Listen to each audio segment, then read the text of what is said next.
তোমাদের father sells থেকে যে ধরনের ব্যতিক্রমী কোশ্চেনগুলো আসতে পারে তার মধ্যে একটা হচ্ছে হাউ ডিড ফাদার হেল্প স্বামী, বাবা কিভাবে স্বামীকে সাহায্য করেছিল।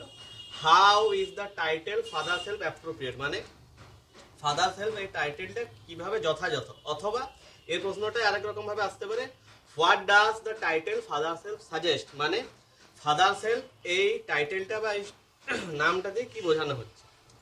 তাহলে যদি এই প্রশ্নটা আসে হাউ ডিড ফাদার হেল্প স্বামী, তাহলে এটা লেখা যাবে হিজ ফাদার হেল্প স্বামী ইন অ্যান আনইমাজিনেবল ওয়ে, মানে তার বাবা স্বামীকে সাহায্য করেছিল একটা অপরিকল্পনীয় ভাবে।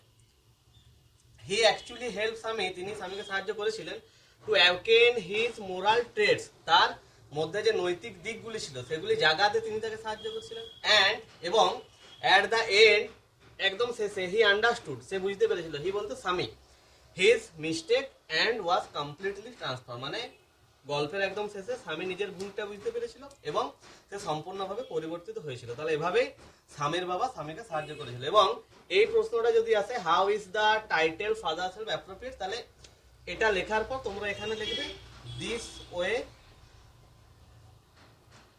The title is appropriate.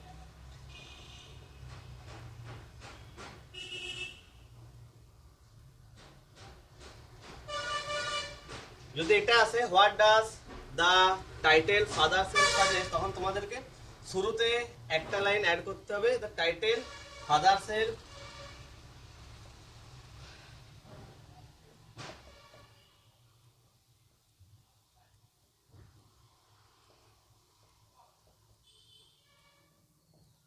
Suggest the help, এটা কোথায় লেখা যায়, এটা এখানে লিখছি, দ্য হেল্প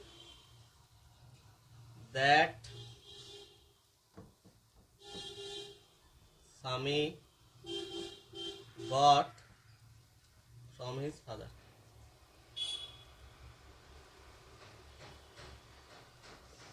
এবং এরপর এখান থেকে এত দূর অব্দি লিখবে। যদিও স্বামীর বাবা তাকে ডাইরেক্টলি কোনো হেল্প করেনি, কিন্তু ইনডাইরেক্টলি যেটা হেল্প করেছিল সেটাই স্বামীর নিজেকে পরিবর্তন করার জন্য যথেষ্ট ছিল। আচ্ছা, এরপর যে কোশ্চেনটা আছে, এই দুটো কোশ্চেন তোমরা মোটামুটি টেক্সটটা পড়লেই পেয়ে যাবে, তাও একটু বলে দিই। Why did Swamiji's conscience bother him, স্বামীর বিবেক তাকে কেন ভাবিয়ে তুলেছিল। আর একটা এই প্রশ্নটা এরকম ভাবে আসতে পারে why was he bothered by his conscience, তাহলে দুটো প্রশ্নের উত্তর একটা ভাবে লেখা যেতে পারে। হিজ কনসায়েন্স বদার্ড হিম, মানে তার বিবেক তাকে ভাবিয়ে তুলেছিল, বিকজ কারণ he was not at all sure, সে মোটেই নিশ্চিত ছিল না, if his description about Samuel had been accurate, যে সে স্যামুয়েলের সম্বন্ধে যে বিবরণটা দিয়েছিল সেটা যথাযথ ছিল কিনা। তাহলে এটা হলো। এরপর এই কোশ্চেনটা হোয়াই ডিড স্বামী ফিল ডিজি উইথ কনফিউশন, মানে স্বামী কেন কনফিউশনে পরিপূর্ণ ছিল বা হতভম্ব কেন হয়ে গেছিল।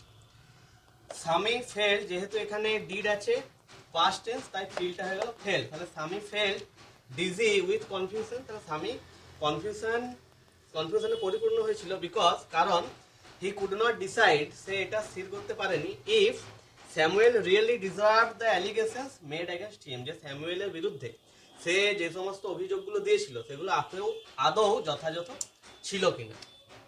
তাহলে একটা দুটো তিনটে কোশ্চেন মোটামুটি করলে তোমাদের বাকি যেগুলো করেছো তার সাথে তিনটে করে যাবে, তিনটে করলে মোটামুটি হয়ে যাবে।